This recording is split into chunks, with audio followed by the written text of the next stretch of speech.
ಹಸುಗಳಿದ್ರೇನು MOOC ಪ್ರಾಣಿ ಅಂತ ಹೇಳಿದ್ರು. ಜಾಗ ಕೇಳ್ಕೊಂಡ್ರು, ಇಲ್ಲಿ ಮಾಡ್ತೀವಿ ಸರ್, ಇಲ್ಲಿ ಕಟ್ಕೋತೀವಿ, ಇದು ಗೋಡೆ ಹಾಕೋತೀವಿ, ಅದು ಶೀಟ್ ಹಾಕೋತೀವಿ ಅಂತ, ಹಸುಗಳನ್ನ ಇಡ್ತೀವಿ ಅಂತ, ಇಟ್ಕೊಳ್ರಪ್ಪ ಅಂತ ಹೇಳಿದ್ರು. ಬರೀ ಮಾನವನೇ ಇದ್ರೆ ಅದು ಮನ್ಸಿಗೆ ಅಷ್ಟು ಮುದ ಕೊಡಲ್ಲ, ನೆಮ್ಮದಿ ಸಿಗಲ್ಲ. ಗೋಮಾತೆಗಳು ಓಡಾಡ್ತಾ ಇದ್ರೆ ಅಲ್ಲೊಂದು ಪಾಸಿಟಿವ್ ಎನರ್ಜಿ ಇರುತ್ತೆ. ಈಗ ಮದುವೆಗಳಿಗೆ ಹಲವಾರು ಜನ ಬರ್ತಾರೆ, ಅವ್ರು ಹೇಳ್ತಾರೆ ಅರ್ಧ ಭಾಗ ನೋಡಿ 10% ಒಂದು ಮದುವೆ ಮಾಡಿದಾಗ 1,000 2,000 ಗೋಶಾಲೆಗಳಿಗೆ ಪ್ರಾಮಾಣಿಕವಾಗಿ ನಡೀತಿರ್ತಕ್ಕಂಥ ಸಾಕ್ತಕ್ಕಂಥ ಒಂದು ನೆರವಾಗೋದಾಗಲಿ, ಹುಟ್ಟುಹಬ್ಬ ಮಾಡೋದು 100 ರೂಪಾಯಿ ಆಗಲಿ, ಕಡೆ ಪಕ್ಷ ಒಬ್ಬ ವಿದ್ಯಾರ್ಥಿ ಬರೀ 2 ರೂಪಾಯಿ ಒಂದು ಗೊರಾಸ ಅಂತ ನೀಡಿದ್ರೆ ಗೋಶಾಲೆಗಳು ಸಮೃದ್ಧಿಯಾಗಿರುತ್ತೆ. ಲೆಕ್ಚರು ನಾನು ಅವ್ರ ಸ್ಟೂಡೆಂಟು, ನಾನು ಅದಕ್ಕೋಸ್ಕರ ನಾನು ಹೆಮ್ಮೆಯಿಂದ ಹೇಳ್ಕೊಳ್ತೀನಿ ಇವ್ರು ಸ್ಟೂಡೆಂಟು ಅಂತ. ಏನಕ್ಕೆ ಅಂದರೆ ಇಷ್ಟು ಗೋಶಾಲೆ ಎಲ್ಲ ಮಾಡ್ತಿದ್ದಾರೆ, ಹಸುಕರು ಸಾಕೋದು ಸ್ಕೂಲಲ್ಲೇ ಶಾಲೆಗಳಲ್ಲೇ ಗೋಶಾಲೆ ಮಾಡೋ ಥರ ಮೊದಲನೇ ಬಾರಿ ನಾನು ನೋಡಿರೋ ಪ್ರಕಾರ ಮೊದಲನೇ ಬಾರಿ ನೋಡ್ತಿರೋದು ಗೋಶಾಲೆ ಸ್ಕೂಲಲ್ಲೇ ಇರೋದನ್ನು. ನಮ್ಮ ವಿದ್ಯಾರ್ಥಿ ಈ ಎಲ್ಲ ಉತ್ಪನ್ನಗಳು ನಾನು ಏನು ತೋರಿಸ್ದೆ ಇದನ್ನು ನಾವು ಮಾಡ್ತಾ ಇಲ್ಲ, ಈ ಹುಡುಗನೇ ಮಾಡ್ತಾ ಇರೋದು. ಹೆಸರು ಮಹೇಶ್ ಅಂತ.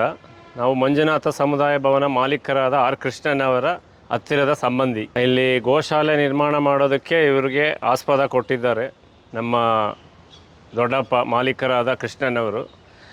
ಅವರು ಇಲ್ಲಿ ಮಾಡ್ಕೊಳ್ಳಿ ಗೋಶಾಲೆ, ಮಕ್ಕಳಿಗೆಲ್ಲ ಆಟ ಎಲ್ಲ ಆಡ್ಕೊಳ್ಳಿ ಅಂತ. ಇದು ವಿದ್ಯಾನಂದನ ಗೋಶಾಲೆ, ವಿದ್ಯಾಭಾರತಿ ಶಾಲೆ ಪಕ್ಕದಲ್ಲಿದೆ ಅವ್ರದ್ದು. ಇದು ನಮ್ಮ ಮೈದಾನದಲ್ಲಿ ಅವರಿಗೆ 3 ಎಕರೆದು ಪೂರ್ತಿ ಇಲ್ಲ, ನಮ್ಮ ಮೈದಾನದಲ್ಲಿ ಅವರಿಗೆ ಅವಕಾಶ ಮಾಡಿಕೊಟ್ಟಿದ್ದಾರೆ ಮಾಲೀಕರು, ಮಂಜುನಾಥ ಸಮುದಾಯ ಭವನದ ಮಾಲೀಕರು. ಎಷ್ಟು ಎಕರೆ ಇದೆ ಸರ್ ಇದು? ಇದು ಒಟ್ಟು 3.5 ಎಕರೆ ಸರ್. 3.5 ಎಕರೆ. 3.5 ಎಕರೆ. 3.5 ಎಕರೆಲಿ ಗೋಶಾಲೆಗೆ ಅಂತ ಎಷ್ಟು ಜಾಗ? ಚೌಟ್ರಿದು ಬಿಟ್ಬಿಡಿ, ಚೌಟ್ರಿಗೆ 1.25 ಎಕರೆ. ಓಕೆ, ಅದು ಅಷ್ಟಾಗ್ಲದ್ದೇ ಬೇರೆ ಅಷ್ಟೇ. ಈ ಗೋಶಾಲೆಗೆ ಅಂತ 1 ಎಕರೆ ಕೊಟ್ಟಿದ್ದಾರಾ? 1 ಎಕರೆ ಜಾಗ ಇದೆ. 1 ಎಕರೆ ಇಲ್ಲ, ಅದು ಒಂದು ಸ್ವಲ್ಪ. ಓಕೆ, ಆ ಮನ್ಸಿದೆಯಲ್ಲ, ಕೊಡಬೇಕು ಅಂತ ಮನ್ಸಿದೆಯಲ್ಲ, ಅದು ದೊಡ್ಡದು. 1 ಎಕರೆನೋ 10 ಗುಂಟೆನೋ ಅಲ್ವಾ? ಜಾಗ ಅಂದರೆ ನೀವು ಬಾಡಿಗೆ ಕೊಡ್ತಾ ಇದ್ದೀರಾ? ಇಲ್ಲ, ಯಾವುದೇ ರೀತಿ ಸರ್, ಇದು ಬಾಡಿಗೆ, ಯಾವುದೇ ರೀತಿ ಬಾಡಿಗೆ ಸುಂಕ ಏನಿಲ್ಲ, ಸುಮ್ಮನೆ ಕೊಡೋದು. ಇವಾಗ ಅವ್ರಿಗೆ ಕೇಳಿರೋದಕ್ಕೆ ನಮ್ಮ ದೊಡ್ಡಪ್ಪನವರ ಮಾಲೀಕರಾದ ಆರ್ ಕೃಷ್ಣನವರು ಅವರಿಗೆ ಮಾಡಿಕೊಳ್ಳಿ ಅವಕಾಶ ಕೊಟ್ಟಿದ್ದಾರೆ. ಹೌದು, ಅವ್ರ ಮುಂದಿನ ದಿನಗಳಲ್ಲಿ ಇದು ಏನಾದ್ರು ವ್ಯವಹಾರ ನಡೆಸೋ ಟೈಮಲ್ಲಿ ನೀವು ಖಾಲಿ ಮಾಡಬೇಕು ಅಂತ ಹೇಳಿದ್ದಾರೆ. ಓಕೆ, ಅವರು ನಾವು ಬಿಟ್ಕೊಡ್ತೀವಿ, ನಿಮ್ಮ ಜಾಗ ನಿಮಗೆ ಅಂತ ಹೇಳಿ ಅಲ್ಲಿವರೆಗೂ ಅಲ್ಲಿವರೆಗೂ ಇದನ್ನ ಮಾಡ್ಕೊಳ್ಳಿ ನೀವು. ಈಗಿನ ದಿನಗಳಲ್ಲಿ ಒಂದಡಿನೂ ಕೂಡ ಕೊಡಲ್ಲ ಯಾರೂ. 1 ಅಡಿಗೆನೆ ಕೊಲೆಗಳಾಗ್ಬಿಡ್ತವೆ ಅಂತ ಅವಕಾಶ ಕೊಟ್ಟಿದ್ದಾರೆ ಅಷ್ಟೇ. ಗೋಶಾಲೆ ಮಾಡೋದಕ್ಕೆ ನೀವು ಅನುಮತಿ ಕೊಟ್ಟಿದ್ದಾರೆ. ಒಂದೇ ಒಂದು ಕಾರಣ, ಗೋಶಾಲೆ ಮಾಡಕ್ಕೆ ಇವರು ಮಕ್ಕಳಿಗೆ ಮೇನ್ ಕಾರಣ. ಇಲ್ಲಿ ಮಕ್ಕಳಿಗೆ ಆಟ ಆಡ್ಕೋತೀವಿ ನಾವು, ಮೈದಾನ, ಆಮೇಲೆ ಇಲ್ಲಿ ಸಹಕಾರ ಮಾಡಿಕೊಡಿ ನಮಗೆ ಓಡಾಡೋದಕ್ಕೆ ಅಂತ ಕೇಳ್ಕೊಂಡ್ರು. Okay, entrance ಗೇಟಿಂದ. ಆದ್ರಿಂದ ಅವ್ರು ಅವಕಾಶ ಮಾಡ್ಕೊಳ್ಳಿ ಅಂತ ಹೇಳಿದ್ರು. ಅದನ್ನು ಮಾಡ್ಕೋತೀವಿ, ಹಸುನುವೆ ಅಂತ ಹೇಳಿದ್ರು, ಕಟ್ಕೋತೀವಿ ಅಂತ. ಅದು ಪರ್ಮಿಷನ್ ಸಹಕಾರ ಮಾಡಿಕೊಟ್ಟಿದ್ರು. ನಿಮಗೂ ಆಸಕ್ತಿ ಇತ್ತು? ಇರ್ಲಿ, ಹಸುಗಳಿದ್ರೇನು ಮೂಕ್ ಪ್ರಾಣಿ ಅಂತ ಹೇಳಿದ್ರು, ಮಾಡಿಕೊಟ್ಟಿದ್ರು. ಓಕೆ, ಜಾಗ ಕೇಳ್ಕೊಂಡ್ರು, ಇಲ್ಲಿ ಮಾಡ್ತೀವಿ ಸರ್, ಇಲ್ಲಿ ಕಟ್ಕೋತೀವಿ, ಇದು ಗೋಡೆ ಹಾಕೋತೀವಿ, ಅದು ಶೀಟ್ ಹಾಕೋತೀವಿ ಅಂತ, ಹಸುಗಳನ್ನ ಇಡ್ತೀವಿ ಅಂತ, ಇಟ್ಕೊಳ್ರಪ್ಪ ಅಂತ ಹೇಳಿದ್ರು. Okay sir. ಓಕೆ, ನಮ್ಮ ಮಾಲೀಕರು. ಈ ಭಾವನೆ ಎಲ್ರಿಗೂ ಕೂಡ ಬರೋಲ್ಲ. 50 ಎಕರೆ 60 ಎಕರೆ 100 ಎಕರೆ ಇಟ್ಕೊಂಡಿರ್ತಾರೆ. ಅವರು ಕೂಡ ಒಂದು ಹಸುಗಳು ಸಾಕಿರಲ್ಲ. ಎಲ್ಲ ಗೊಬ್ಬರ ತಗೊಂಬಂದು ಎಲ್ಲ ಕೊಂಡ್ಕೊಂಡು ಹಾಕೋ ಥರ ಹೊರ್ತು ನಾವು ಸಾಕಬೇಕು ಮಾಡಬೇಕು ಅನ್ನೋ ಭಾವನೆ ಇಲ್ಲ. ಈ ಥರ ಯೋಚನೆಗಳು ಕೋಟಿಗೊಬ್ರಿಗೆ ಬರುತ್ತೆ, ಲಕ್ಷಕ್ಕೊಬ್ರಿಗಲ್ಲ, ಕೋಟಿಗೊಬ್ರಿಗೆ ಬರುತ್ತೆ. ಆ ಭಾವನೆ ಮಾಲೀಕರಿಗಿದೆ. ಮೊದಲನೇದಾಗಿ ಅವ್ರ ಗೋಗಳಿಗಿರ್ತಕ್ಕಂಥ ಪ್ರೀತಿ ಮತ್ತು ಮಕ್ಕಳಿಗೆ ಮೇಲಿರ್ತಕ್ಕಂಥ ಪ್ರೀತಿ, ಒಂದು ನಂಬಿಕೆ. ಈಗ ಇವರು ಕೂಡ ಅದು ಗೋಗಳು ನೋಡ್ತಿರೋ ಏನೋ ಒಂಥರ ಖುಷಿ ಆಗುತ್ತೆ. ಅವೆಲ್ಲ ಓಡಾಡ್ತಿರೋದು, ಆ ಕರುಗಳು ಕುಣಿತಾ ಇರೋದು, ಇವರು ಬಂದ ಮೈಕೈ ಎಲ್ಲ ಸವರ್ತಾರೆ, ಮಾಡ್ತಾರೆ, ಅದೇನು ಆಗು ಹೋಗುಗಳು ನೋಡ್ತಿರ್ತಾರೆ. ಬರೀ ಮಾನವನೇ ಇದ್ದರೆ ಅದು ಮನಸ್ಸಿಗೆ ಅಷ್ಟು ಮುದ ಕೊಡಲ್ಲ, ನೆಮ್ಮದಿ ಸಿಗಲ್ಲ. ಗೋಮಾತೆಗಳು ಓಡಾಡ್ತಾ ಇದ್ರೆ ಅಲ್ಲೊಂದು ಪಾಸಿಟಿವ್ ಎನರ್ಜಿ ಇರುತ್ತೆ. ಈಗ ಮದುವೆಗಳಿಗೆ ಹಲವಾರು ಜನ ಬರ್ತಾರೆ, ಅವ್ರು ಹೇಳ್ತಾರೆ ನಾವೇನು ಆವಾಗಲೂ ಕಟ್ಟಾಕಲ್ಲ ಅಂತ. ಬರ್ತಾರೆ, ಮಕ್ಳುಗಳೆಲ್ಲ ಮೈಕೈ ಸವರ್ತಾರೆ, ಎಲ್ಲ ಮಾಡ್ತಾರೆ. ಅವ್ರಿಗೂ ಕೂಡ ಒಂದು ಗೋಪೂಜೆ ಮಾಡಬೇಕಾದ್ರೆ ಮದುವೆಯಲ್ಲಿ ಧಾರಾಳವಾಗಿ ಮಾಡ್ಬೋದು. ಇವತ್ತು ಎಷ್ಟು ಮದುವೆಗಳಲ್ಲಿ ಗೋಪೂಜೆ ಮಾಡ್ತಾರೆ. ಗೋಗಳೇ ಸಿಗ್ತಾ ಇಲ್ವಲ್ಲ ಅವ್ರು ಪೂಜೆ ಮಾಡಲಿಕ್ಕೆ. ದೇಶಿ ಹಸುಗಳು ಎಲ್ಲಿ ಸಿಗ್ತವೆ? ಇಲ್ಲಿ ನೋಡಿ, ಸಣ್ಣ ಕರುವಿಂದ 1 ತಿಂಗಳು 2 ತಿಂಗಳು ಕರುವಿಂದ ಹಿಡಿದು 12-13 ವರ್ಷದ ತನಕ ಹಸುಗಳು ಕೂಡ ಎಲ್ಲ ಇದೆ. ಅವು ಪಾಡುಗಳು ಸ್ವಚ್ಛಂದವಾಗಿ ಓಡಾಡ್ತವೆ. ನೀವೆಷ್ಟು ಪ್ರೀತಿ ತೋರಿಸ್ತೀರಿ, ಆ ಪ್ರೀತಿನ ಅದು 2 ಪಟ್ಟು ವಾಪಸ್ ಕೊಡುತ್ತೆ. ಆಮೇಲೆ ಇದು ಇನ್ನೊಂದೇನಂತಂದರೆ, ಈ ಮಕ್ಕಳುಗಳಲ್ಲಿ ಒಂದು ಪೂಜನೀಯ ಭಾವನೆಯೂ ಕೂಡ ಈ ಗೋಮಾತೆಗಳು ತಂದಿದೆ. ಬಂದರೆ ಕೈ ಮುಗಿದ್ಬಿಟ್ಟು ಹೊರಡಾಗಿ ಹೋಗ್ತಾರೆ. ಅಂದರೆ ಈಗ ಗುರುಗಳು ಹೇಳಿದ್ರಲ್ಲ ಮುಂಚೆನೇ, ನಮ್ಮ ಸಾಂಸ್ಕೃತಿಕ ಪರಂಪರೆ ಏನಿದೆ, ನಮ್ಮ ದೇಶದ ಸಂಸ್ಕೃತಿ, ಅದೆಲ್ಲ ಗೋವಿನಿಂದ ಪ್ರಾರಂಭ ಆಗ್ತಾಯಿತ್ತು. ಗುರುಕುಲ ಮತ್ತು ಗೋವಿನಿಂದ ಪ್ರಾರಂಭ ಆಗ್ತಾಯಿತ್ತು. ಅದು ಈ ಶಾಲೆಯಲ್ಲೂ ಕೂಡ ಅದು ಮರುಕಳಿಸ್ಲಿ ಅನ್ನೋ ದೃಷ್ಟಿಯಿಂದ ಈ ಗೋಶಾಲೆ ಮತ್ತು ಈಗ ಮಕ್ಕಳುಗಳಿಗೂ ಕೂಡ ಒಂದು ಗುರುಕುಲನ ಎರಡು ಪಕ್ಕದಲ್ಲೇ ಇಟ್ಟಿದ್ದಾರೆ. ಅದೆಲ್ಲ ಇದೆಲ್ಲ ಇದ್ದರೆ ಯಾವತ್ತೋ ಟ್ರಿಪ್ ಕರ್ಕೊಂಡು ಹೋಗೋರು. ಆದರೆ ಇದು ಆ ಥರ ಆಗ್ತಾಯಿಲ್ಲ. ಇಲ್ಲಿ ಇವರು ಮಧುಸೂದನ ಆಗ್ಬೋದು, ಅವರು ತನು ಮನ ಧನ, ಯಾಕೆಂದರೆ ಬರೀ ತನು ಮನ ಅಲ್ಲ, ನಮ್ಮದೆಲ್ಲ ಬರೀ ತನು ಮನ, ಅವ್ರದ್ದು ಧನನೂ ಸೇರ್ಕೊಂಡು ಈಗ ಅವ್ರದ್ದೇ ಗೋಶಾಲೆ ಇದು, ಅವ್ರದ್ದೇ ಜಮೀನ್ದು ಹುಲ್ಲು ಬೇರೆ ಯಾರಿಗೋ ಕೊಡ್ತಾ ಇದ್ದಂತ ಒಂದು ಇವರು ಇದಕ್ಕೆ ಹಾಕೊಂಡಿದ್ರೆ ಇದೆಲ್ಲ ಏನು ಒಂದು ವಾರಕ್ಕೆ ಸಾಕಾಗಲ್ಲ. ಎಷ್ಟಾಗುತ್ತೆ ತಗೋತೀನಿ ಅಂದ್ರೆ? ಈ ಹುಲ್ಲು ಒಂದು ರೋಲ್ಗೆ 150 ರೂಪಾಯಿ ಇದೆ. ಎಷ್ಟು ರೋಲ್ ಇದೆ ಟೋಟಲ್? ಈಗ ಸುಮಾರು ಒಂದು 78 ರೋಲ್ ಇದೆ. 78 ರೋಲ್. ಎಷ್ಟು ಖರ್ಚಾಯ್ತು ಸರ್ ಅಲ್ಲಿಗೆ? ಈಗ 150 ರೂಪಾಯಿ ಲೆಕ್ಕ ಹಾಕೊಳ್ಳಿ ಒಂದು, ಆಮೇಲೆ ಇಲ್ಲಿ ತಂದಾಕು ಬೇರೆ ಕೂಲಿ, ಅಲ್ಲಿ ಜಾಗಕ್ಕೊಂದು ಹೆಚ್ಚು ಕಡಿಮೆ 10 ರಿಂದ 15 ಸಾವಿರ ರೂಪಾಯಿ ಬೇಕು. 15 ಸಾವಿರ ರೂಪಾಯಿ ಇವತ್ತು ಉದಾರವಾಗಿ ಕೊಟ್ಟಿದ್ದಾರೆ. ಅದಲ್ಲದೆ ತಿಂಡಿಗಳು ಮಾಡಬೇಕಲ್ಲ ತರಬೇಕು. ಇವತ್ತೊಂದು 22 ಇದೆ. ಖಂಡಿತವಾಗ್ಲೂ ಹೇಳ್ತೀನಿ, 10 ರಿಂದ 12 ಗಂಡು ಕರುಗಳಿದೆ ಇಲ್ಲಿ. 10 ರಿಂದ 12 ಇದೆ. ಆಮೇಲೆ ಇನ್ನೊಂದು ವಿಪರ್ಯಾಸ, ಒಂದ್ರದ್ದು ಕೂಡ ಹಾಲು ಕೊಡ್ತಾಯಿದ್ರು ಕೂಡ ಕರುಗೆ ಆಗಲಿ ಚೆನ್ನಾಗಾಗಲಿ, ಹಸು ಅಂತೂ ಸ್ವಲ್ಪ ವೀಕ್ ಇದೆ ಚೆನ್ನಾಗಾಗಲಿ ಅನ್ನೋ ದೃಷ್ಟಿಲಿ ಅದ್ರದ್ದು ಕೂಡ ಹಾಲು ಕರಿತಿಲ್ಲ. ಅದೊಂದು ಹಸು 5 ಕರುಗಳಿಗೆ ಹಾಲು ಕುಡಿಸುತ್ತೆ. ತಾಯಿ ಹತ್ರ ಹಾಲಿಲ್ಲ ಕುಡಿಲಿಕ್ಕೆ, ಅದಕ್ಕೆ ಅದೇ ಕುಡಿಸ್ತಾ ಇದೆ. ನಮಗೆ ಬೇಕೋ ಬೇಡೋ ನಾವು ಹೇಳ್ಬಿಟ್ಟು ಕರೆದ್ಬಿಟ್ಟು ಕುಡಿಸೋ ಬದಲು ಅದೇ ಕುಡಿಸ್ತಾ ಇದೆ. ಯಾಕಂದರೆ ಅದಕ್ಕೆ ಗೊತ್ತು ಈ ಕರುಗೆ ಹಾಲು ಸಾಕಾಗ್ತಾ ಇಲ್ಲ ಅಂತ, ಅದೇ ಕರೆದು ಕುಡಿಸ್ತಾ ಇದೆ. ಇದೊಂದು ಬಾಂಧವ್ಯ ಇಲ್ಲಿ ಹೇಳೋದಲ್ಲ, ವಸುದೇವ ಕುಟುಂಬಸ್ಥೆ ಅಂತ ಎಲ್ಲ ಪೂರ್ತಿ ಅದೆಲ್ಲ ಸೇರಿಸ್ಕೊಂಡು ಕೊಡ್ತಾ ಇದೆ ಒಂದು.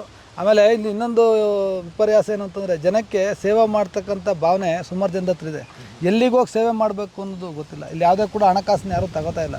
ಆದರೆ ಹುಲ್ಲುಗಳನ್ನಾಗಲಿ ತಿಂಡಿಗಳನ್ನಾಗಲಿ ನೇರವಾಗಿ ಬಂದು ಕೊಡ್ತಾರೆ ಅಂತಂದರೆ ಅದನ್ನು ಸ್ವೀಕಾರ ಮಾಡ್ಲಿಕ್ಕೆ ತಯಾರಿದೆ. ಹೆಚ್ಚು ಕಡಿಮೆ ಇವ್ರಿಗೆ ಒಂದು 60,000 ರೂಪಾಯಿ ಬೇಕು ತಿಂಗಳಿಗೆ. ಲೇಬರ್ ಇವ್ರುಗಳೇ ಲೇಬರು, ಹೊರಗಡೆ ಲೇಬರ್ ಹಾಕಿ ಇನ್ನೊಂದು 15-20 ಸಾವಿರ ಬೇಕು. 75 ರಿಂದ 80 ಸಾವಿರ ದುಡ್ಡು ಬೇಕು ಪ್ರತಿ ತಿಂಗಳು. ನಿರ್ವಹಣೆ ಮಾಡೋಕ್ಕೆಲ್ಲ ಹೆದರ್ತಾರೆ, ನಮ್ಮ ಕೈಲಿ ಆಗಲ್ಲಪ್ಪ ಈ ಮಟ್ಟದ್ದು ಅಂತ. ಇವರೇ ಸೇವಾಕರ್ತರಾದ್ರಿಂದ ನೋಡಿಕೊಂಡು ಬೆಳಗ್ಗೆ 5:30ಗೆ ಇವ್ರ ಸ್ನೇಹಿತರು ಕೂಡ ಬರ್ತಾರೆ, ಇವರು ಎಲ್ಲ ಬರ್ತಾರೆ. ನಾವು ಯಾವಾಗ ಫೋನ್ ಮಾಡಿದ್ರು ಮನೆಗೆ ಎಷ್ಟು ಸಮಯ ಕೊಡ್ತೀರೋ ಬಿಡ್ತೀರೋ ಗೊತ್ತಿಲ್ಲ, ಗೋಶಾಲೆಗೆ ಮತ್ತು ಈ ಶಾಲೆಗೆ ಸಮಯ ಕೊಡ್ತಾಯಿದ್ದಾರೆ, ಬಂದು ಮಾಡ್ತಾಯಿದ್ದಾರೆ. ಅಂದರೆ ಅವ್ರಿಗೆ ಇರ್ತಕ್ಕಂಥ ಪ್ರೀತಿ ಇನ್ಯಾವುದೋ ಒಂದು ಮಟ್ಟಕ್ಕೆ ತೊಗೊಂಡೋಗ್ಬೇಕು ಅಂತ. ಅವ್ರು ಮಾತಾಡುವಾಗ ನನಗೆ ಹೇಳಿದ್ರು, ನನಗೆ ಕಲ್ಪನೆ ದೊಡ್ಡದಿದೆ, ಅದು ಭಗವಂತ ಮಾಡ್ತಾನೋ ಇಲ್ವೋ ಅಂತ. 150 ರಿಂದ 200 ಹಸು ನನ್ನ ಗೋಶಾಲೆಯಲ್ಲಿ ಇರಬೇಕು ಅನ್ನೋ ಕಲ್ಪನೆ ಅವ್ರಿಗಿದೆ. ಎಲ್ಲಿ ಚೆನ್ನಾಗಿರಲ್ಲ ಅದು ತಂದು ಕೊಟ್ಟರೆ ಸಾಕ್ತಾರೆ. ಆದರೆ ತಂದು ಬಿಡ್ತಕ್ಕಂಥವ್ರು ಕೂಡ ಇದು 6 ತಿಂಗಳು 7 ತಿಂಗಳು ಇಟ್ಕೊಂಡ್ರೆ ನನಗೆ ಎಷ್ಟು ಖರ್ಚು ಬೀಳುತ್ತೆ. ಆ ಗೋಗ್ರಾಸವನ್ನು ಹಸು ಜೊತೆಗೆ ತಂದು ಮೇವನ್ನು ಒದಗಿಸಿದ್ರೆ ಆ ಗೋವುಗಳಿಗೆ ಒಂದು ಆಗುತ್ತೆ. ಇವರು ಆರ್ಥಿಕ ಸಂಕಷ್ಟದಲ್ಲಿ ಸಿಲುಕಲ್ಲ. ಅವಾಗ ಇನ್ನೊಂದಷ್ಟು ಪ್ರೀತಿ ಬರುತ್ತೆ. ಇರೋರು ಕೊಡಲಿ, ಇಲ್ಲದವ್ರು ಬೇಡ. ನನ್ನ ಹತ್ರ ದುಡ್ಡೇ ಇಲ್ಲ ಸಾಕಕ್ಕೆ ಆಗ್ತಿಲ್ಲ ಅಂದ್ರೆ ತಂದು ಕೊಡಲಿ. ದುಡ್ಡು ಇರ್ತಕ್ಕಂಥವ್ರು ಕೋಟ್ಯಾಂತರ ರೂಪಾಯಿ ದುಡ್ಡು, ಲಕ್ಷಾಂತರ ರೂಪಾಯಿ ದುಡ್ಡು ಇರುತ್ತೆ. ಅವರೇ ಸಾಕೊಂಡ್ರೆ ತಿಂಗಳಿಗೆ 5-6 ಸಾವಿರ ರೂಪಾಯಿ ಖರ್ಚು ಮಾಡಿರ್ತಾರೆ. ಕಡೆ ಪಕ್ಷ ಒಂದು 5-6 ತಿಂಗಳಿಗೆ ತಗೊಳ್ಳಿ, 5-6 ತಿಂಗಳಿಗೆ ಅಷ್ಟು ಮೇವು. ದುಡ್ಡು ಕೊಡೋದು ಬೇಡ. ಖಂಡಿತ ಹೇಳಿದ ಈ ಥರ ಹುಲ್ಗಳೆಲ್ಲರೂ ಒಂದು ವ್ಯವಸ್ಥೆ ಮಾಡಿ ಕೊಟ್ಬಿಟ್ಟು ಹೋದರೆ ಅದನ್ನ ಇಟ್ಕೊಂಡು ನೋಡ್ಕೋತಾರೆ. ರೈತರುಗಳಿಗೂ ನಾವು ಹೇಳೋದಷ್ಟೇ, ಈಗ ಬಂದು ಕೇಳ್ತಾರೆ ಜೂನ್ ತಿಂಗಳಲ್ಲಿ ಇದು ಬೇಡಪ್ಪ ಅದು ಬೇಡಪ್ಪ ಅಂತ ಹೋಗಿರ್ತಾರೆ. ಆಗಸ್ಟ್ ಸೆಪ್ಟೆಂಬರ್ಗೆ ಬಂದು ಇವೇ ಸಮೃದ್ಧಿ ಆಗಿರ್ತದೆ, ಇದನ್ನೇ ಕೊಡಿ ಅಂತ ಕೇಳ್ತಾರೆ. ಅವ್ರಿಗೆ ನಾ ಇದು ಕೇಳಿದ್ದೆ ಅವತ್ತು ಬೇಡ ಅಂತ ಹೇಳಿದ್ದೆ ಅಂತ ಹೋಗೋ ಪರಿಜ್ಞಾನ ಇರಲ್ಲ. ಯಾಕಂದರೆ ಇಷ್ಟು ಕೂಡ ಪ್ರೀತಿಯಿಂದ ಬಂದಿರತಕ್ಕಂಥದ್ದು. ಏನು ಪ್ರೀತಿ ತೋರಿಸ್ತಾರೆ ಅದ್ರಲ್ಲಿ ಬರ್ತಾ ಇದೆ. ಈಗ ಅನೇಕ ಜನ ಮದುವೆಗಳು ಮಾಡ್ತಾರೆ, ಹುಟ್ಟುಹಬ್ಬಗಳು ಮಾಡಿಕೊಂಡು ಲಕ್ಷಾಂತರ ರೂಪಾಯಿ ಖರ್ಚು ಮಾಡ್ತಾರೆ.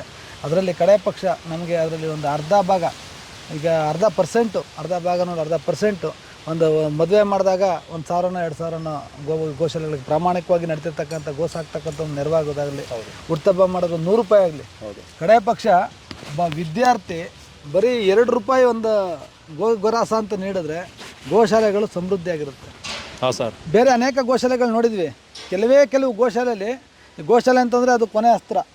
ಇನ್ನು ಗೋವುಗಳಲ್ಲಿ ಬಂದರೆ ಇನ್ನು ಪುನಃ ಇನ್ನು ಹೊರಗಡೆಗೆ ಹೋಗಲ್ಲ ಅನ್ನೋ ಪರಿಕಲ್ಪನೆಯಲ್ಲಿ ಇರ್ತಕ್ಕಂಥ ಗೋಶಾಲೆಗಳು ಜಾಸ್ತಿ. ಹೌದು.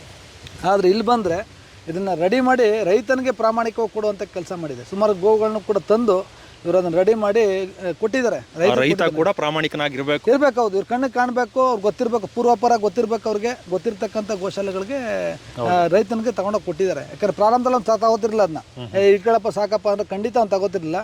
ಇವತ್ತೇನಾಗಿದೆ, ಅದು ಸಾಕಿ ಪರಿಪೂರ್ಣ ಆಗಿ ಅದೊಂದು ಸಮೃದ್ಧಿಯಾಗಿ ದಷ್ಟಪುಷ್ಟ ಆದಮೇಲೆ ನನಗೆ ಕೊಡಿ ಅಂತ ಕೇಳ್ಕೊಂಬರ್ತೀವಿ. ಅನೇಕ ಜನ ಕೇಳ್ತಾ ಇದ್ದಾರೆ ಅವ್ರಿಗೆ. ಅದರಲ್ಲಿ ಪ್ರಾಮಾಣಿಕರು ಯಾರಿದ್ದಾರೆ, ಯಾರು ಸಾಕ್ತಾ ಇದ್ದಾರೆ ಅವ್ರು ನೋಡ್ಕೊಂಡು ಅವ್ರು ಕೊಡುವಂಥ ಕೆಲಸವನ್ನು ಮಾಡ್ತಾರೆ. ನಾವು ಮನಸ್ಸು ಮಾಡಿದ್ರೆ ಹಸು ಸಾಕಲೇಬೇಕಾಗಿಲ್ಲ, ಸಾಕುವಂತನೂ ಪ್ರೋತ್ಸಾಹ ಕೊಟ್ಟರು ಕೂಡ ಅಷ್ಟೇ ಪುಣ್ಯ ನಮಗೆ ಸಿಗುತ್ತೆ. ಹೌದು. ಯಾಕಂದ್ರೆ ನಂಗೆ ಸಾಕಾಗಲ್ಲ, ಮನೆಯಲ್ಲ ನಂಗೆ ಟೈಮ್ ಇಲ್ಲ ಎಲ್ಲ ಹೇಳ್ತಾರೆ. ಮುಖ್ಯವಾಗಿ ಹೇಳ್ತಕ್ಕಂಥ ಸಮಯ ಇಲ್ಲ ಅಂತ. ನಾವು ಸಮಯ ಕೊಡೋಕ್ಕಾಗಲ್ಲ, ಇದಕ್ಕಿಂತ ಬೇರೆದಕ್ಕೆಲ್ಲ ಸಮಯ ಇರುತ್ತೆ, ಸಮಯ ಕೊಡೋಕ್ಕಾಗಲ್ಲ. ಆದರೆ ಸಮಯ ಕೊಟ್ಟವ್ರಿಗೆ ನಾವು ಉತ್ತೇಜನ ಕೊಡಬೇಕಾದ್ರೆ ಅವಕ್ಕೊಂದು ಹೊರ ಹುಲ್ನಾರನ್ನ ವಾರಕ್ಕೊಂದು ದಿವಸ ತಂದು ಹಾಕಿದ್ರೆ ಬಂದು ನೋಡ್ಕೊಂಡು ಹೋಗುವಂಥ ಕೆಲಸ ಮಾಡಿದ್ರೆ. ಹೌದು. ಇವತ್ತೆಲ್ಲ ನಮ್ಮ ಕಾವೇರಿ ಪ್ರಾಂತ್ಯದಲ್ಲಿ ಮೇವುಗಳಿಗೇನು ಕೊರತೆ ಇಲ್ಲ. ಆದರೆ ಎಲ್ಲೋ ಒಂದು ಇಡೀ ಹುಲ್ಲು ತಂದು ಹಾಕಿ ಮೈಕೈ ಸೊರ್ಬಿಟ್ಟವ್ರು ಸಾಕು, ನಂಗೆ ಏನು ಕೊಡೋಕ್ಕಾಗಲ್ಲ ಅಂದ್ರೆ ಬಂದು ಗೋಶಾಲೆಗೆ ಬನ್ನಿ, ನೋಡ್ಕೊಂಡೋಗಿ. ಈ ಗೋಶಾಲೆದೊಂದು ಏನು ಅಂತಂದರೆ ಇಲ್ಲಿ ಸಗಣಿ ಗಂಜಲವನ್ನು ಹೊರಗಡೆ ಕೊಡ್ತಾಯಿದ್ದೆ. ನಾವೇ ಸುಮಾರು ಜನಕ್ಕೆ ಹೇಳಿದ್ದೆ, 10 ರೂಪಾಯಿ kg ಸಗಣಿಗೆ, 10 ರೂಪಾಯಿ ಲೀಟ್ರ್ ಗಂಜಲ. ಯಾಕಂದರೆ ಹಂಗೆ ನಮಗೆ ಕೊಡೋಕ್ಕೆ ಹುಲ್ಲು ಕೊಡಿ ಅಂದರೆ 100 ರೂಪಾಯಿ ನಾನು ಕೊಡಲ್ಲ, ಗಂಜಲ ಕೊಡ್ತೀನಿ ಅಂದರೆ 10 ರೂಪಾಯಿ ಕೊಟ್ಬಿಟ್ಟು ತೊಗೊಂಡೋಗ್ತೀನಿ. 10 ಲೀಟ್ರ್ ಆದ್ರೆ ಅನುಕೂಲ ಆಗುತ್ತೆ. ಆಮೇಲೆ ಅನೇಕ ಜನ ಸಾವಯವ ಕೃಷಿಕರಿಗೆ ಸಾಕ್ತಾ ಇಲ್ಲ ಹಸುನ. ಇಂಥವ್ರ ಹತ್ರ ಬನ್ನಿ, ನಾಟಿ ಹಸು ಗಂಧ ತೊಗೊಂಡೋಗಿ ಸಗಣಿ ನೀವು 10 ರೂಪಾಯಿ kg ಹಂಗೆ ತೊಗೊಂಡೋಗಿ ನಿಮ್ಮ ಏನು ಸಣ್ಣ ಪುಟ್ಟ ಕೈ ತೋಟ ಇದೆ ಅದಕ್ಕೂ ಉಪಯೋಗಿಸ್ಕೊಳ್ಳಿ. ಗಂಜಲ ಇದ್ರೆ ನೀವು ತೊಗೊಂಡು ಉಪಯೋಗಿಸ್ಕೊಳ್ಳಿ. ಜೀವಾಮೃತ ಮಾಡ್ತಾರೆ ಸಾವಯವ ರೈತರು, ಅದಕ್ಕೂ ಯೂಸ್ ಮಾಡ್ಕೊಳ್ಳಿ. ಹೌದು, ನಿಮ್ಗೆ ಯಾವ್ದು ಬೇಕು ಪೂರಕವಾಗಿ ಮಾಡ್ಕೊಳ್ಳಿ. ಗೋಶಾಲೆಗೆ ಒಂದು ಇಡೀ ಹುಲ್ ತಂದು ಹಾಕ್ಬಿಟ್ಟೋಗಿ, ದುಡ್ಡು ಕೊಡಬೇಡಿ ನೀವು. ಒಂದು ಇಡೀ ಹುಲ್ ತಂದು ಹಾಕ್ಬಿಟ್ಟೋಗಿ ಪೂರಕವಾಗಿ ಏನಿದೆ ಏನು ತೊಗೊಂಡೋಗ್ತೀರಿ ಅದಕ್ಕೊಂದು ಪೂರಕವಾಗಿ ತೊಗೊಂಡೋಗಿ. ಆಮೇಲೆ ಇಲ್ಲಿ ಹೇಳಿದ್ವಲ್ಲ ಗವ್ಯೋತ್ಪನ್ನ ತಯಾರು ಮಾಡ್ತಕ್ಕಂಥವ್ರು ಸಗಣಿ ಗಂಜಲ ತೊಗೊಂಡೋಗ್ತಾರೆ. ಅವ ಹುಡುಗನ ಹತ್ರ 2 ಹಸು ಇದೆ, ಆದರೆ ಆರ್ಡರ್ ಜಾಸ್ತಿ ಆದಾಗ ಸಾಕಾಗಲ್ಲ, ಅದೊಂದು ತೊಗೊಂಡೋಗ್ತಾರೆ. ಸಂಕೇತ್ ಇಲ್ಲ ಗಂಜಾ ಮಾತ್ರದಲ್ಲಿ ಇದ್ದಾನೆ, ಇದೇ ಶಾಲೆ ವಿದ್ಯಾರ್ಥಿ ಅವನು. ಅದೊಂದು ಅವನಿಗೆ ಒಂದು ಗೌರವ ಇದೆ, ಇಲ್ಲಿ ತಗೋಬೇಕು ಮಾಡಬೇಕು ಅನ್ನೋದೊಂದು ಗೌರವ ಇದೆ. ಬರ್ತಾನೆ ತಗೊಂಡೋಗ್ತಾನೆ. ಮುಂದಿನ ದಿನಗಳಲ್ಲಿ ಈ ಶಾಲೆಯಲ್ಲೂ ಕೂಡ ತಂದು ಕೊಡ್ತಾ ಇದ್ದಾರೆ ನೋಡಿ. ತಂದು ಗೋದಾನ ಹೌದೌದು. ಎಲ್ಲಿಂದ ಬಂದಿರೋದು? ಇದು ಮೈಸೂರು ಹತ್ರ. ಬನ್ನಿ ಮತ್ತೆ ತಗೊಂಡ್ಬರ್ತಾ ಇದ್ರು ಅವ್ರಿಗೆ, ತಂದು ಕೊಡ್ತಾರೆ. ಅದನ್ನು ಇಟ್ಕೊಂಡು ಸಾಕ್ತಕ್ಕಂಥ ವ್ಯವಸ್ಥೆನ ಮಾಡಿ ಮುಂದೆ ಏನಾದ್ರು ರೈತರಿಗೆ ಅನುಕೂಲ ಆಗುತ್ತೆ ಅಂತಂದರೆ ಅದನ್ನು ಮಾಡಿ ತಲುಪಿಸುವಂಥ ವ್ಯವಸ್ಥೆ ಮಾಡುತ್ತೆ. ಓಕೆ. ಎಲ್ಲಿಂದ ಬಂದಿರೋದು ಸರ್ ಇದು? ಮೈಸೂರು. ಯಾವುದು 2 ಮಲೆನಾಡು ಗಿಡನಾ? ಕ್ರಾಸ್ ಅದು ದೇಶದಲ್ಲಿ ನಮ್ಮಲ್ಲಿ 5 ಮಲೆನಾಡು ಗಿಡ್ಡ ಹಸುಗಳಿತ್ತು. ಅದರಲ್ಲಿ ಈಗ ಕರು ಹಾಕಿರೋದು 2ನ್ನ ವಿದ್ಯಾನಂದನ ಗೋಶಾಲೆಗೆ ಇವತ್ತು ಒಪ್ಪಿಸ್ತಾ ಇದ್ದೀವಿ. ಇಲ್ಲಿ ತುಂಬ ಚೆನ್ನಾಗಿ ನೋಡ್ಕೋತಾರೆ, ಪರಿಸರ ಚೆನ್ನಾಗಿದೆ, ತುಂಬ ಹಸುಗಳಿದೆ. ನೋಡಿ ಖುಷಿ ಆಯಿತು. ಬರಬೇಕಾದ್ರೆ ಹೇಗೋ ಏನೋ ಅಂತ ಇತ್ತು. ಆಮೇಲೆ ಸರ್ ಹೇಳಿದರು, ಮಂಜುನಾಥ್ ಸರ್ ಹೇಳಿದರು, ತುಂಬ ಚೆನ್ನಾಗಿ ನೋಡ್ಕೋತೀವಿ, ಇಲ್ಲೆಲ್ಲ ತುಂಬ ಅನುಕೂಲ ಇದೆ, ಕರ್ಕೊಂಬಂದಿರ್ಬೋದು ಧೈರ್ಯವಾಗಿ ಅಂತ. ಆದರೂ ನಮಗೊಂದು ಸ್ವಲ್ಪ ಭಯ ಇದ್ದಿದ್ದರಿಂದ ನಾವು ಬಂದ್ವಿ, ಅದ್ರ ಜೊತೆನೇ ಬಂದು ಇವತ್ತು ಬಿಟ್ಟು ಹೋಗ್ತಾ ಇದ್ದೀವಿ. ಇವ್ರ ಜೊತೆ ಇವರು ಅವರು ಒಬ್ಬರು ಸದಸ್ಯರ ಥರ ಇರ್ತಾರೆ ಅನ್ನೋದು ನನ್ನ ನಂಬಿಕೆ ಇದೆ. ನಂಗೆ ತುಂಬ ಖುಷಿಯಾಗಿದೆ. ಓಕೆ. ಅಂದರೆ ನಿಮ್ಮ ಮನೆಯಲ್ಲಿ ಸಾಕೋಕ್ಕಾಗಲ್ಲ ಅನ್ನೋ ಒಂದು ಕಾರಣಕ್ಕೆ ತಂದು ಬಿಟ್ಟಿದ್ದೀರಾ? ಹೌದು, ಬೇರೆ ಯಾವ ಕಾರಣನೂ ಇಲ್ಲ, ಜಾಗದ ಕೊರತೆ. ಹಾಂ. ಓಕೆ. ಇಲ್ಲಿ ನೋಡಿದ್ಮೇಲೆ ತುಂಬ ಚೆನ್ನಾಗಿದೆ, ಅವೇರ್ನೆಸ್ ಎಲ್ಲ ಚೆನ್ನಾಗಿದೆ. ಸಹಪಾಠಿಗಳ ಜೊತೆಗೆ ಜಾಸ್ತಿ ಜನ ಇದ್ದಂಗೆ ಆಗುತ್ತಲ್ಲ. ಹೌದು. ಅವರು ಖುಷಿಯಾಗಿರ್ತಾರೆ. ಇದು ಎಷ್ಟು ಪುಣ್ಯವಾದ ಜಾಗ ಅಂತ ನಿಮಗೆ ಗೊತ್ತಿಲ್ಲ. ಇದೊಂದು 3 ಎಕರೆ 3.5 ಎಕರೆ ಸುತ್ತಮುತ್ತ ಇದು ಚೌಟ್ರಿ. ಮದುವೆ ಆಗೋದು ಎಷ್ಟು ಒಳ್ಳೆಯದು ಅಂತ ಗೊತ್ತು. ಮದುವೆ ಆದರೆ ಅವರು ಒಂದು ಮನೇನ ಅಭಿವೃದ್ಧಿ ಪಡಿಸ್ತಾರೆ, ಒಂದು ಮನೆಗೆ ದೀಪ ಹಚ್ತಾರೆ. ಇದು ಸ್ಕೂಲಲ್ಲಿ ತುಂಬ ಜನ ಮಕ್ಕಳುಗಳು ಓದಿ ವಿದ್ಯಾವಂತರಾಗಿ ಮುಂದೆ ಯಾವ ಮಟ್ಟಕ್ಕಾರೋ ಅವ್ರು ಹೋಗ್ಬೋದು. ಅದು ಅವ್ರ ಕೈಗೆ ಬಿಟ್ಟಿದ್ದು. ನಾವು ಅವ್ರನ್ನ ಯಾವ ರೀತಿ ಬೆಳೆಸ್ತೀವಿ, ಅವ್ರ ಸುತ್ತಮುತ್ತ ಪ್ರಕೃತಿ ಹೇಗಿರುತ್ತೆ ಅದ್ರ ಮೇಲೆ ಅವ್ರು ಬೆಳೆದು ಅವ್ರು ಉನ್ನತ ಮಟ್ಟಕ್ಕೆ ಹೋಗ್ಬೋದು. ಇದು ಗೋಶಾಲೆ. ಗೋವು ಇದ್ದರೆ ದೇವರು ಇದ್ದಂಗೆ, ಪುಣ್ಯವಾದ ಜಾಗ ಇದು. ಇಲ್ಲಿ ಮದುವೆ ಆಗೋರು ಈ ಗೋವು ಬಂದಮೇಲೆ ಪುಣ್ಯ ಕಟ್ಕೊಂತಾರೆ. ಹೌದು, ಗೋವು ಬಂದಮೇಲೆ ಮದುವೆ ಆದವ್ರು ಪುಣ್ಯ ಕಟ್ಕೊಂತಾರೆ. ಯಾಕಂದರೆ ಅವ್ರಿಗೆ ಪಾಸಿಟಿವ್ ಎನರ್ಜಿ ಮತ್ತು ಆ ಒಂದು ವೈಬ್ ಇರುತ್ತೆ.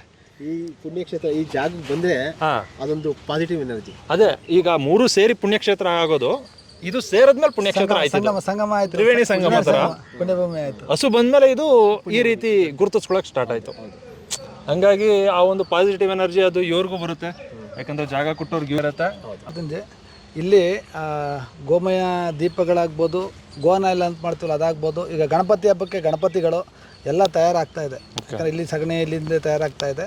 ಸ್ಥಳದ ಅಭಾವದಿಂದ ಬಿಲ್ಡಿಂಗ್ ನಡೀತಿರೋದ್ರಿಂದ ಇಲ್ಲಿ ಆಗ್ತಿಲ್ಲ. ಮುಂದಿನ ದಿನಗಳಲ್ಲಿ ಇಲ್ಲೂ ಕೂಡ ಪ್ರಾರಂಭ ಆಗುತ್ತೆ. ಇಲ್ಲಿ ತಂದು ಇಟ್ಕೊಂಡು ಇದೇ ಶಾಲೆ ವಿದ್ಯಾರ್ಥಿ ನಾನು ಹೇಳಿದ್ರೆ ಸಂಕೇತ್ ಗಂಜಾಮ ಹುಡುಗ ಸಂಕೇತ್ ಇಲ್ಲಿ ತಂದು ಕೊಡ್ತಾನೆ. ಇಲ್ಲಿಂದಲೂ ಕೂಡ ಮಾರಾಟ ಆಗುತ್ತೆ. ಎಲ್ಲರೂ ಆಸಕ್ತರು ನೇರವಾಗಿ ಸಹಕಾರ ಮಾಡದಿದ್ದರೆ, ಇದನ್ನು ತಗೊಂಡು ಆ ಮೂಲಕ ಏನಾದ್ರು ಪರೋಕ್ಷವಾಗಿ ಸಹಕಾರ ಮಾಡಿದ್ರೆ ಗೋಶಾಲೆಗೆ ಅನುಕೂಲ ಆಗುತ್ತೆ. ಆಮೇಲೆ ಒಂದು ಪರಿಸರಕ್ಕೂ ಕೂಡ ನಾವು ಒಂದು ಒಳ್ಳೆ ಕೊಡುಗೆ ಕೊಟ್ಟಂಗಾಗುತ್ತೆ. ಗೋಮಯ ಸಗಣಿನ ಮನೆಗೆ ಇಟ್ಕೊಂಡ್ರೆ ಒಂದು ಪಾಸಿಟಿವ್ ಎನರ್ಜಿ ಬರುತ್ತೆ. ಆ ದೃಷ್ಟಿಯಲ್ಲಿ ಅದು ಇಟ್ಕೊಂಡು ಮಾಡಲಿ ಅಂತ ನಾನು ಎಲ್ಲರೂ ಕೇಳ್ಕೊತೀನಿ. ಯಾಕೆಂತಂದರೆ ಇಂಥ ಗೋಶಾಲೆಗಳು ಉಳಿಬೇಕು ಅಂದರೆ ಈ ರೀತಿ ಮಾಡಿದಾಗ ಮಾತ್ರ ಉಳಿತದೆ.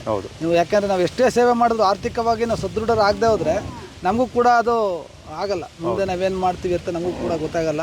ಅದು ಉಳಿಸ್ಕೊಳ್ಬೇಕು ಅನ್ನೋ ದೃಷ್ಟಿಲಿ ನಾವು ಇದು ಮಾಡ್ತಾ ಇದ್ದೀವಿ. ಅದರಿಂದ ಈ ರೀತಿ ಸಹಕಾರ ಮಾಡಿ ಅಂತ ನಾನು ಎಲ್ಲರೂ ಕೇಳ್ಕೊತೀನಿ. ಜೈ ಹಿಂದ್, ವಂದೇ ಗೋಮಾತಾ.